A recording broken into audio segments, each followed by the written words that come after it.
दमयंती का स्वयंवर और विवाह। वैशंपायन जी कहते हैं, जन्मेजय, देवऋषि नारद और पर्वत के द्वारा देवताओं को भी दमयंती के स्वयंवर का समाचार मिल गया।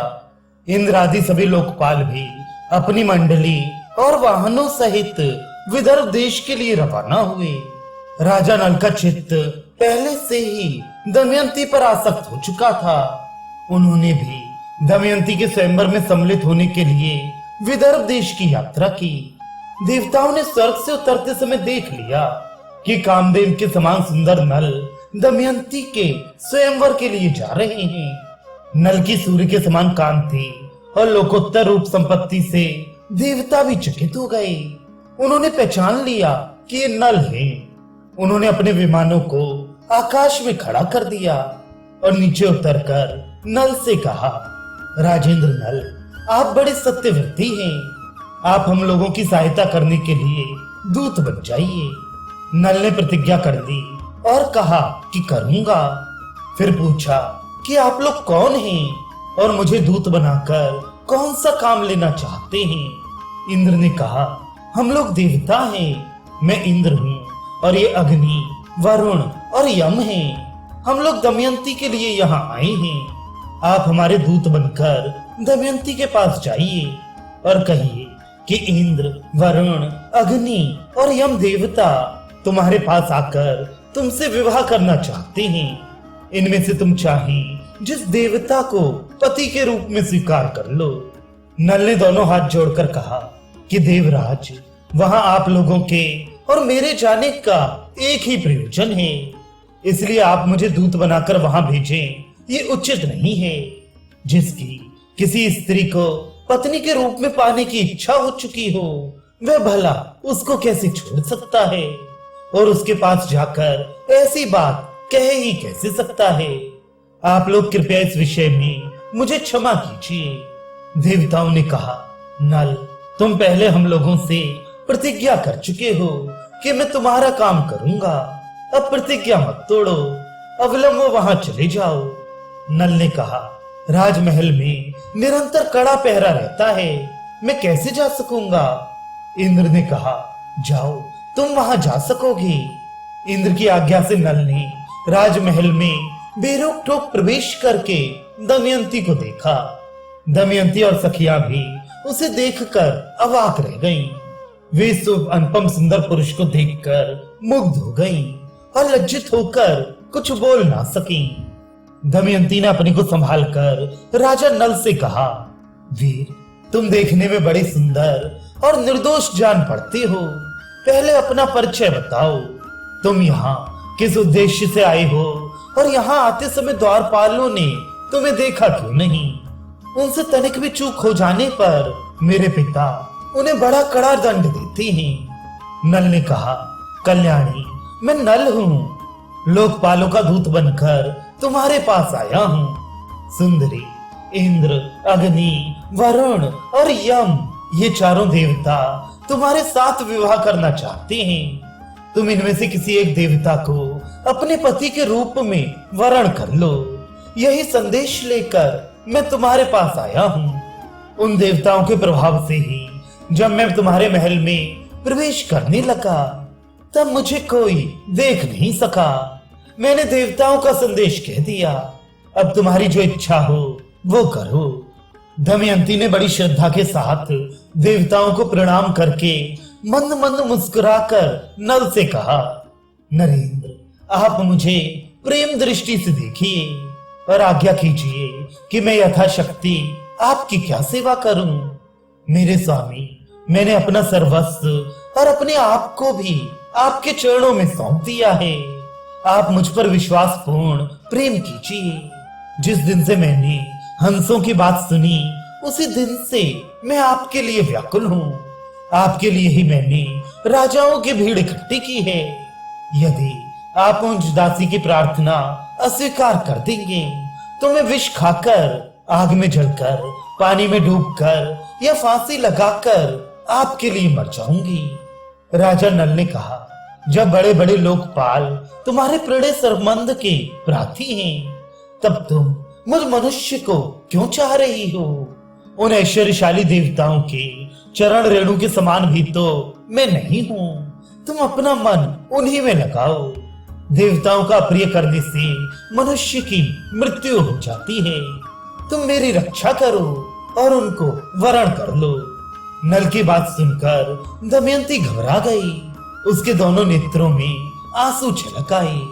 वह कहने लगी, मैं सब देवताओं को प्रणाम करके आपको ही पति रूप में वरण कर रही हूँ।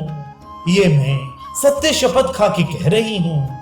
उस समय दमयंती का शरीर कांप रहा था, हाथ जुड़े हुए थे। राजा नल ने कहा, अच्छा तब तुम ऐसा ही करो, परंतु ये तो बतलाओ कि मैं यहाँ दूत बनकर संदेश पहुंचाने के लिए आया हूँ। यदि इस समय मैं अपना स्वार्थ बनाने लगूं तो कितनी बुरी बात है। मैं अपना स्वार्थ तो तभी बना सकता हूँ यदि वह धर्म के विरुद्ध ना हो। तुम्हें भी ऐसा ही करना चाहिए।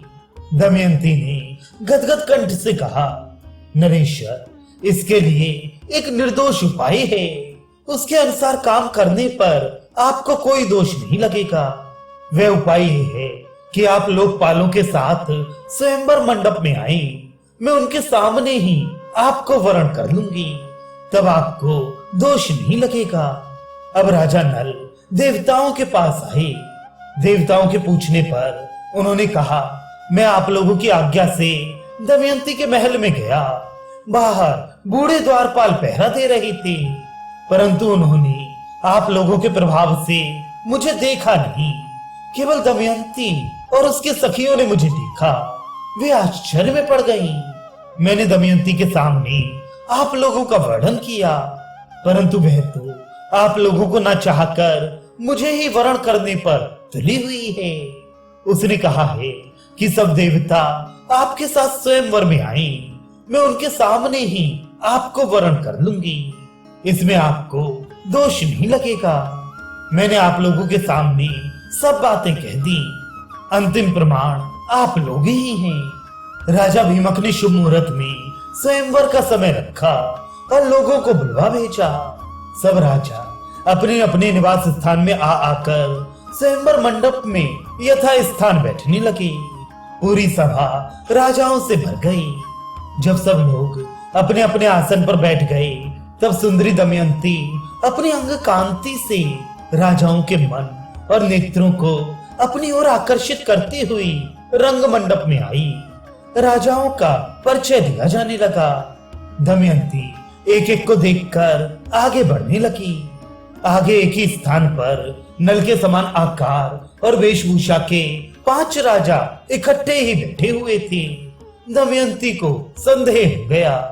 वे राजा नल को पहचान ना सकी। वे जिसकी ओर देखती वही नल जान पड़ता। इसलिए विचार करने लगी कि मैं देवताओं को कैसे पहचानूं और ये राजा नल हैं, ये कैसे जानूं। उसे बड़ा दुख हुआ। अंत में दमयंती ने यही निश्चय किया कि देवताओं की शरण में जाना ही उचित है। हाथ जोड़कर प्रणाम पूर्वक स्तुति करने लगी। देवताओं, हंसों के मुंह से नल का वर्णन सुनकर मैंने उन्हें पति रूप से वर्ण कर लिया है। मैं मन से और वाणी से नल के अतिरिक्त और किसी को नहीं चाहती। देवताओं ने निष्देशर नल को ही मेरा पति बना दिया है तथा मैंने नल की आराधना के लिए ही यह व्रत प्रारंभ किया है। मेरे इस सत्य शपथ के बल पर देवता लोग मुझे उन्हें ही दिखला दें। ऐश्वर्यशाली लोकपालों, आप लोग अपना रूप प्रकट कर दें, जिससे मैं पुण्य श्लोक नरपति नल को पहचान लूं। देवताओं ने दमयंती का ये आर्त विलाप सुना। उसकी दृढ़ निश्चय, सच्चे प्रेम, आत्मशुद्धि, बुद्धि, भक्ति और नल परायणता को देखकर उन्होंने उसे ऐसी शक्ति दे दी जिससे वे देवता और मनुष्य का भेद समझ सके। दमयंती ने देखा कि देवताओं के शरीर पर पसीना नहीं है, पलकें गिरती नहीं है, माला कुमलाई नहीं है, शरीर पर मैल नहीं है, स्थिर है, परंतु धरती नहीं छूते। इधर नल के शरीर की छाया पड़ रही है, माला कुमला गई है, शरीर पर कुछ धूल और पसीना भी है, पलकें बराबर गिर रही हैं और धरती छूकर स्थित हैं। दमयंती ने लक्षणों से देवताओं और पुण्य श्लोक नल को पहचान लिया। फिर धर्म के अनुसार नल को वरण कर लिया। दमयंती ने कुछ सच्चा कर घूंघट काढ़ लिया और नल के गले में वरमाला डाल दी। देवता और महर्षि साधु साधु कहने लगे। राजाओं में हाहाकार मच गया। राजा नल ने आनंद अतिरिक्त से दमयंती का अभिनंदन किया। उन्होंने कहा, कल्याणी, तुमने देवताओं के सामने रहने पर भी उन्हें वरण ना करके मुझे वरण किया है, इसलिए तुम मुझको प्रेम परायण पति समझना। मैं तुम्हारी बात मानूंगा। जब तक मेरे शरीर में प्राण रहेंगे तब तक मैं तुमसे प्रेम करूंगा। ये मैं तुमसे शपथ पूर्वक सत्य कहता हूँ। दोनों ने प्रेम से एक दूसरे का अभिनंदन करके इंद्र आदि देवताओं की शरण ग्रहण की। देवता भी बहुत प्रसन्न हुए। उन्होंने नल को 8 वर दिए। इंद्र ने कहा, नल, तुम्हें यज्ञ में मेरा दर्शन होगा और उत्तम गति मिलेगी। अग्नि ने कहा, जहां तुम मेरा स्मरण करोगे वहीं मैं प्रकट हो जाऊंगा और मेरे ही समान प्रकाशमय लोक तुम्हें प्राप्त होंगे। यमराज ने कहा, तुम्हारी बनाई हुई रसोई बहुत मीठी होगी और तुम अपने धर्म में दृढ़ रहोगे। वरुण ने कहा, जहां तुम चाहोगे वहीं जल प्रकट हो जाएगा। तुम्हारी माला उत्तम गंध से परिपूर्ण रहेगी। इस प्रकार 2-2 वर देकर सब देवता अपने अपने लोक में चले गए। निमंत्रित राजा लोग भी विदा हो गए। भीमक ने प्रसन्न होकर दमयंती का नल के साथ विधि पूर्वक विवाह कर दिया। राजा नल कुछ दिनों तक विदर्भ देश की राजधानी कुंडनपुर में रहे। तदनंतर भीमक की अनुमति प्राप्त करके वे अपनी पत्नी दमयंती के साथ अपनी राजधानी में लौट आए। राजा नल अपनी राजधानी में धर्म के अनुसार प्रजा का पालन करने लगे। सचमुच उनके द्वारा राजा नाम सार्थक हो गया। उन्होंने अश्वमेध आदि बहुत से यज्ञ किए। समय आने पर दमयंती के गर्भ से इंद्रसेन नामक पुत्र और इंद्रसेना नामक कन्या का भी जन्म हुआ।